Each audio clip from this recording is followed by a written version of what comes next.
Now boarding Beyond Comfort Flight 1117 to Las Vegas, Nevada.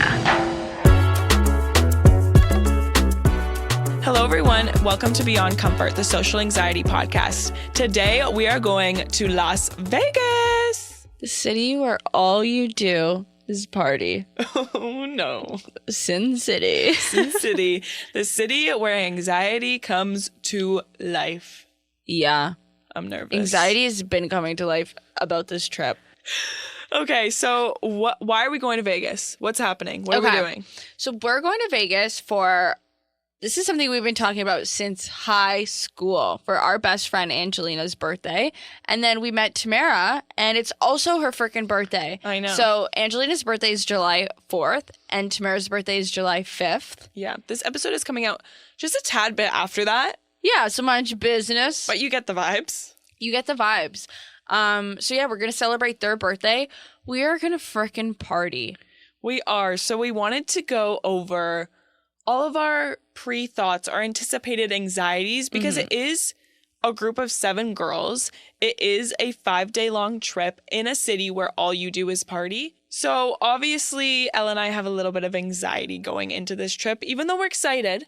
I'm so beyond excited. I'm ready. I'm ready to party. But at the same time, I've been getting a lot of anxiety about this trip over the past couple days and then also the past couple of weeks. A couple of months, more like it, Yeah. really. But because it's an overstimulating city, there's a ton of party culture. There's the stress of knowing that we have 1,000 things to do when we get back from the trip. And we're gone for almost a week, and that's just simply too long to be in Vegas. Yeah, I couldn't agree more. Vegas is... There's so much to do. So a week is actually not long enough to do all the things that you can do in Vegas. But at the same time, a week of partying...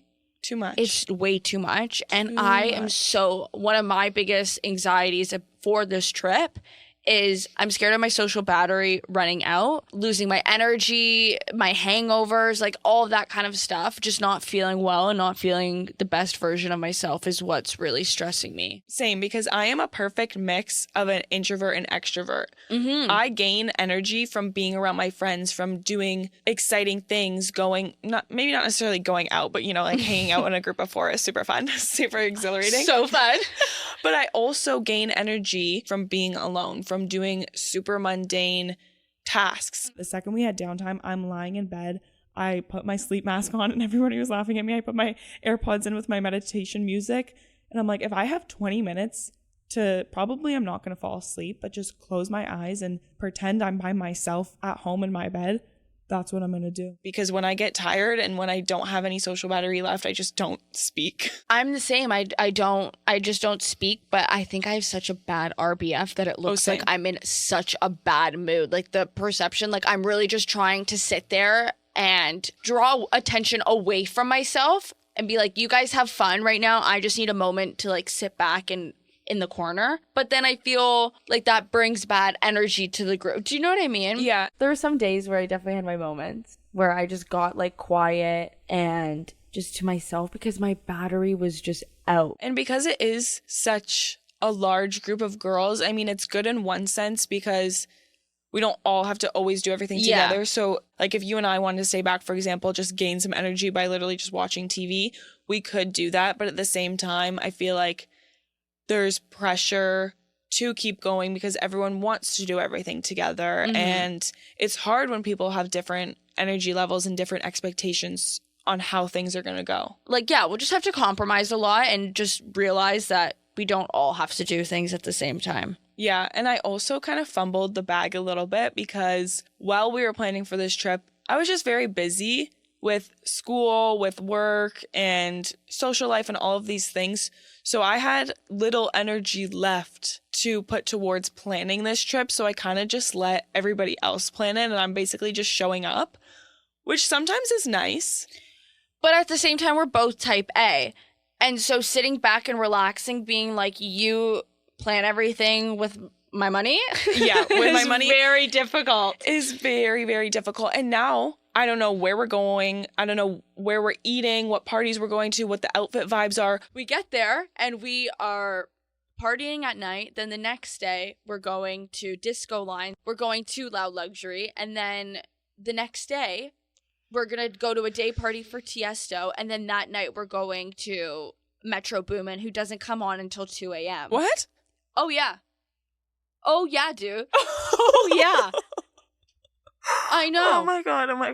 That's our first, 72 hours there.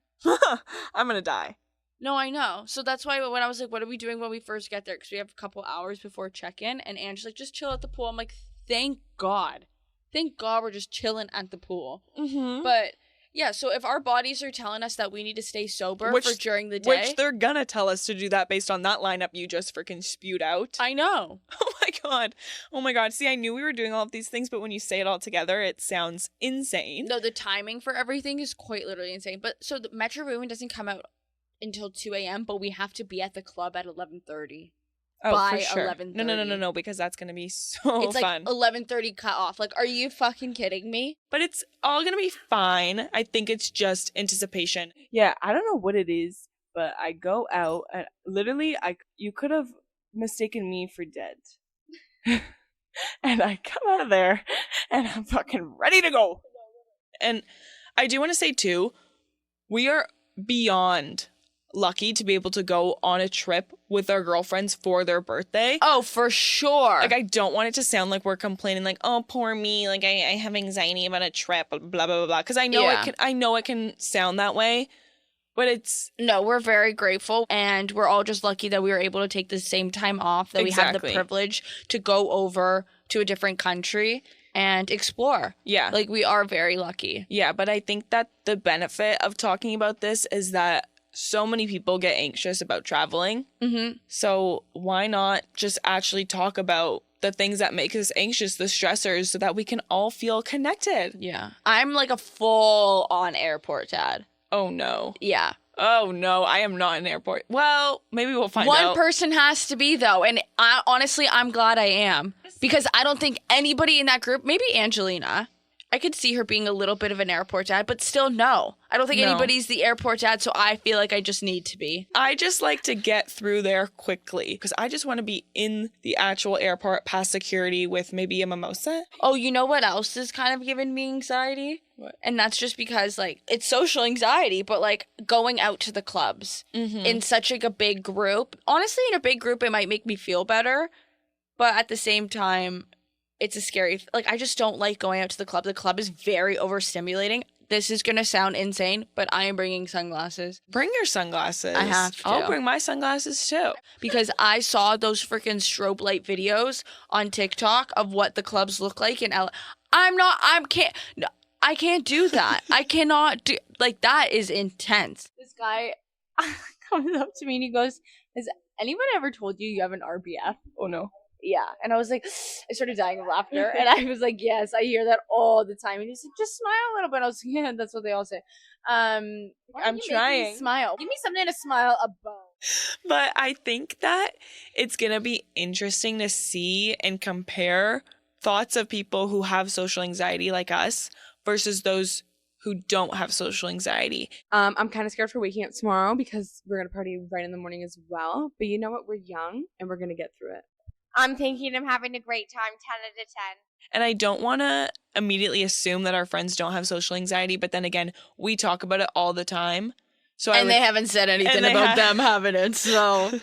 No. But I also think that this could also be a great time for us to maybe not, like, get down and serious about it, but, like, when we're asking them if they're anxious, explain to them why we're anxious and what makes us feel anxious. So it's also easier for your friends to understand how you're feeling and what's going on around you, because that, at the end of the day, will make us feel better.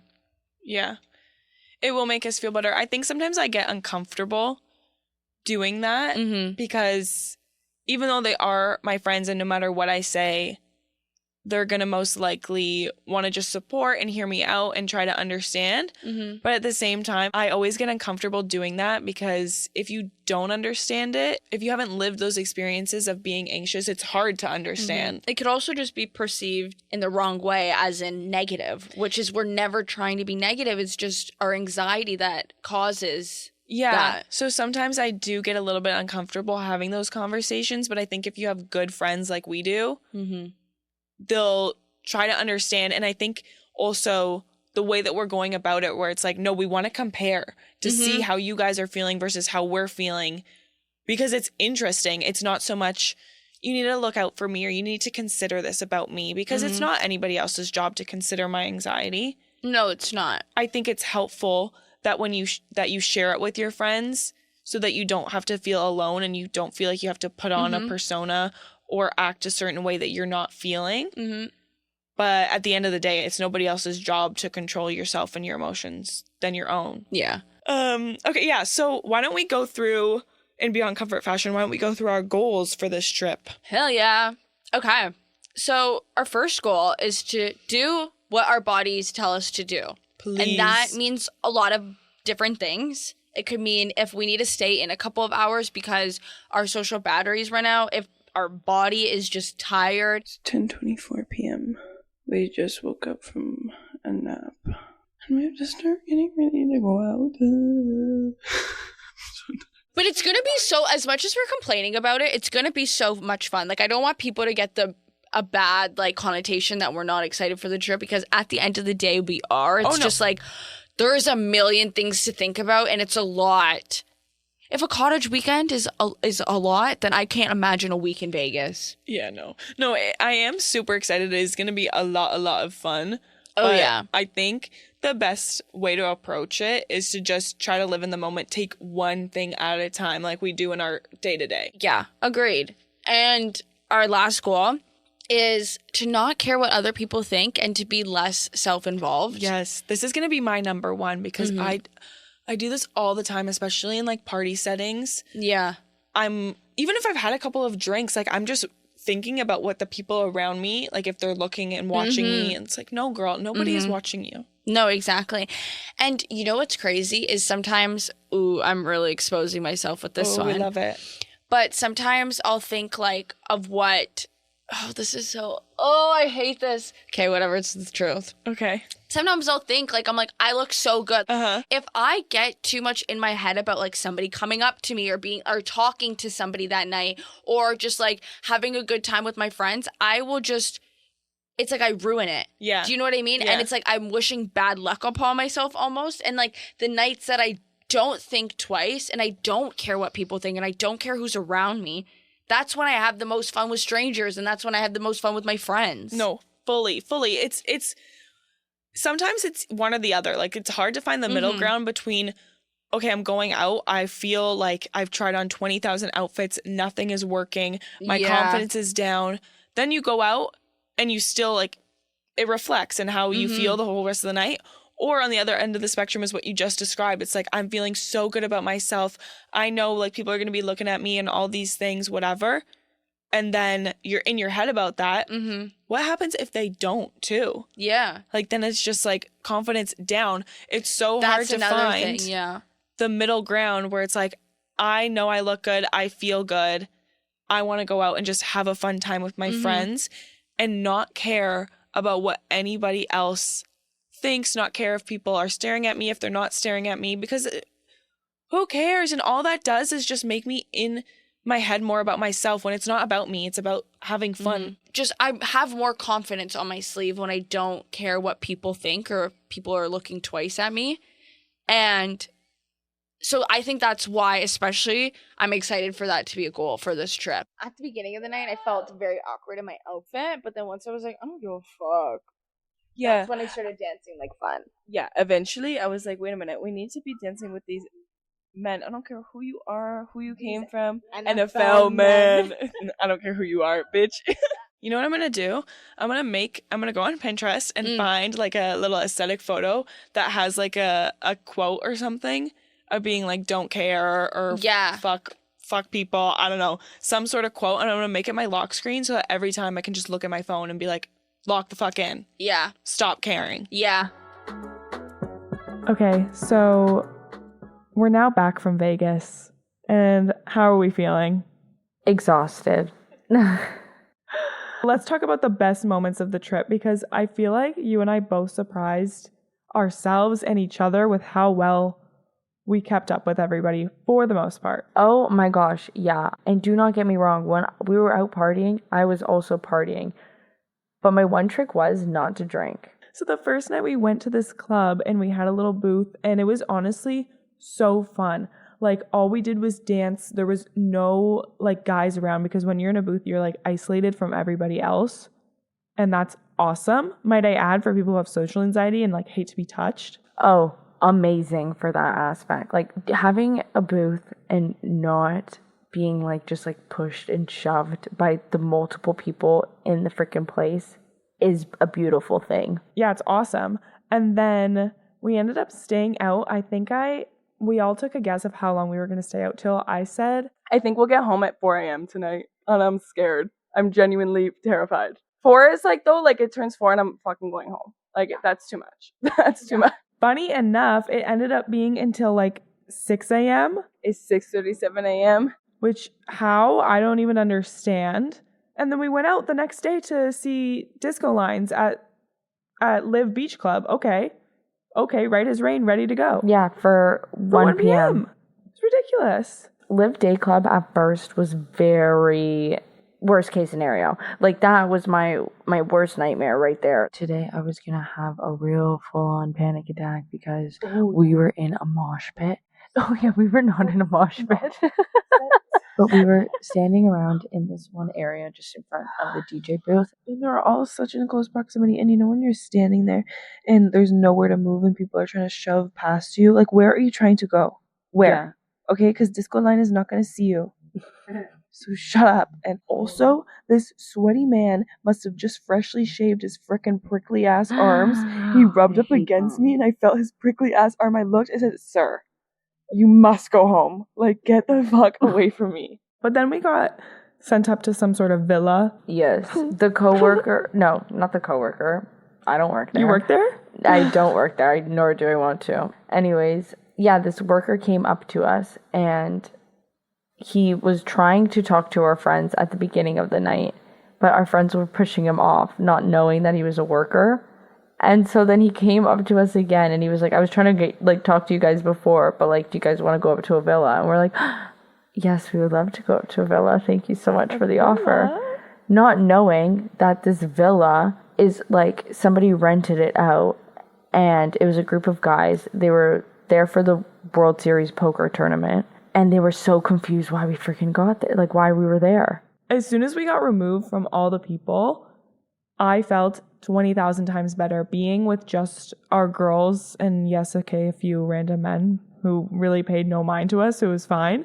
It was so much better. And then that also set us up for the night because I regained energy by just being with the girls in more of a low impact situation. Yeah, that day party definitely brought in good vibes for us later in the night. Exactly. So let's get into the first night. I'm really excited to talk about this. I'm super excited to talk about this. We went to Omnia Nightclub, which is this ginormous venue in Vegas. It has this humongous ring of lights that comes up, that goes down, that goes sideways. They have people falling from the sky. They got smoke blowing from the sky. Okay. And Loud Luxury was performing there, which is so awesome because number one, they're Canadian. Number two, they went to Western and I went to Western. So like, hello. Awesome. Number three, we love them. Number three, we love them. And we'll get into how we know that we love them later. But okay, so Elle, tell us why it was so awesome and how we were able to sneak our way behind the DJ booth. So our best friend Angelina knows the manager of Loud Luxury, and he kind of just set us up for the night. The best part of the entire night was we actually got to talk to Andrew from Loud Luxury because Angelina's boss or manager or whatever took us to the after party and they were doing like a little set. But let me just set the scene. So we're in the DJ booth, okay? We get taken to this after party. Okay, guys, we are currently at Loud Luxury after party. I don't know how we got from point A to point B, but somehow we ended up in the hotel room where they filmed The Hangover, supposedly. No, it was. I didn't recognize the scene. Either. We never looked it up. And Elle and I got a chance at one point to go and have a little debrief while we were there. We are currently in the hotel room where they filmed The Hangover. We're trying to get an interview with Andrew from Loud Luxury, but we don't We don't even know what to ask. We didn't prepare. So we'll see how that goes. Yeah, so let's get into our little interview with Andrew. We were so nervous to ask. Should we? No. Yeah. Yeah? I got frozen. I couldn't move. I couldn't speak. I didn't know what to do. I put the mic on him and I'm pretty sure I said something ridiculous. Are you okay? Oh, shit. You're ready to go. Let's do it. You were ready. Yeah. I just don't even know how I came up with these questions. It's like I knew this moment was coming. The moment's always coming. The moment's always coming. My brain's always just on high alert for the moment. Yeah, we asked him about his anxiety and he gave some really interesting responses and I love him and I thank him for that. Before set, how are you feeling? What's your nerves? Are you anxious? Tell me everything. Honestly, usually I'm more excited than nervous for the reason that it's a blessing to be able to do what we do. And so instead of seeing that fear as a bad thing, it's more like embrace that. Oh, shit, I'm excited. That's great, you know? Is there any point in time, like in the set, where you would get anxious, like if you did something, like I don't know if you did Oh, of wrong, course, like, yeah. you know. If you make a mistake, you know, it's like you're in your head in the sense that you don't know how everyone else feels about it. You only interpret it the way that you do. So obviously for you, it feels like a colossal mistake, but usually people don't notice. I mean, honestly, one of the biggest lessons I've learned is that people don't really care. Exactly. Yeah. Nobody And you have to notices. remind yourself that a lot. So how many times did you remind yourself that? Depending on how many mistakes I make, to be honest with you. If it's a good day, hopefully not a lot. If it's a bad day, probably a lot. What would be your biggest advice to somebody who has anxiety in general? To embrace it. I think if you acknowledge it, like if you try and push it away, it's a lot harder. But if you acknowledge it, you're like, oh yeah, you know, I kind of feel weird right now. It's a lot easier to handle that versus being in denial of it. Yeah, And being like, I'm not anxious. You know what I mean? Like, honestly, just accepting it. For your first couple of shows, Yeah. how anxious were you? Walk us through that. Oh, so anxious. I felt like a limp noodle up there. Like, I feel like I didn't give the confidence that I wanted to in my head. And the biggest lesson from that was even like a mindset thing. It's not just like a switch that you can pull. Mm-hmm. It's literally just like a practice thing. Like the more you do something, the more you get confidence in it, right? So for anyone that's feeling anxious about something, whether it's social, whether it's something in work, the more you do it, the just more comfortable you get with it. That's the only thing that's going to change things. So you're able to feel okay now? Yeah, but well, just because it's familiar, right? Yeah. You know what I mean? Like I still remember my first time like going to a gym and working out. It was like a nightmare. Like just being like, oh, I really don't want to do this. But every time you do it, you're like, oh yeah, that's just my routine now.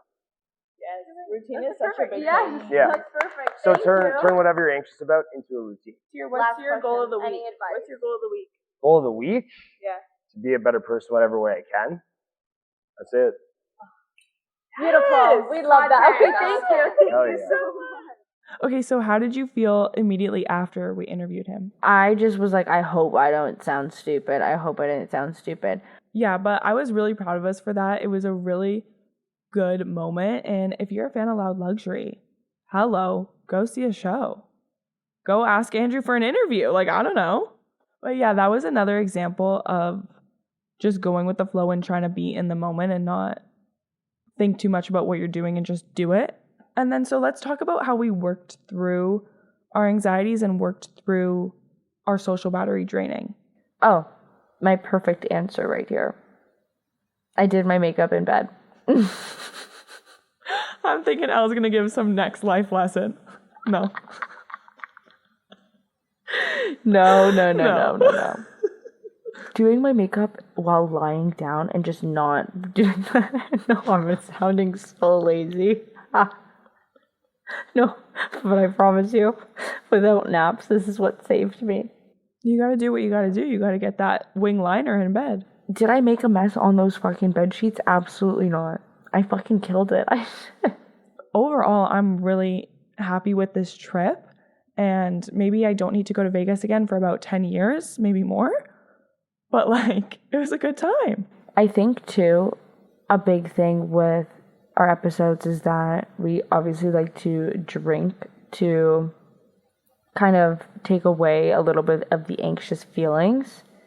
When I tell you I didn't drink that much this trip, and it helps. Like it's still the same whether you're drinking or not. Obviously, you have liquid courage when you're drinking, but not drinking and actually just enjoying the moment and not having those scaries, especially after drinking, and not feeling hungover. Because when I'm hungover is when I'm at my darkest, and when I like, in the sense that like my anxiety is spiraling. Yeah. And it makes me not want to go out for the next time. So I think that barely drinking helps so much. Like, don't get me wrong, I was tipsy throughout like the whole night, but like never to a point where I would feel drunk or even like hardcore buzz, you know? No, 100%. And I just think at the point of our lives that we're in right now, we're still really young. You're going out, you're busy all the time. Drinking is a thing. And like, I don't want people at home listening to be like, oh my gosh, all they do is drink to, you know, conquer their anxiety. That's just because we want to give you guys good content and go out and do things that we would be uncomfortable in doing. And a lot of those things, drinking is involved. Yes, we can choose not to drink, but you know what? We're lessening it and we're learning and we're figuring out what works for us. And so you really don't have to drink to get over your anxiety. And the other end of the spectrum is that, yeah, when you're hungover, your anxiety, you risk it being 10,000 times worse. So it's like, do you want to have 12 drinks and then the next, 4 or 5 days just be so in your head about everything? Or do you want to maybe have 2 drinks and then be a little bit, have a little bit of Sunday scaries the next day for maybe an hour, and then you're good to go? Like, what a lesson to learn. Okay, so based on all of this that we talked about today, Elle, what is our goal of the week? I think that a great goal for everyone to do would be to kind of pick a mantra. Pick a mantra for the week. It could be a mantra for the summer. It could be a mantra till the end of the year. It could be a mantra for however long you want. Yeah, I think that's a really good one. I think some examples would be, I don't care. One that I really like to use is, it's not forever, it's just for now. But yeah, I really like that. And I'm so happy that everybody joined us this week. I'm so happy that we went to Vegas. We tested the bounds of our social anxiety. We got to talk to a super successful and super talented DJ from Loud Luxury, Andrew. And if you're going on a trip, consider doing these things as well. Reflect, send us your thoughts. I don't know. But we will see you next time, and we love you. Bye. Love you guys. Bye.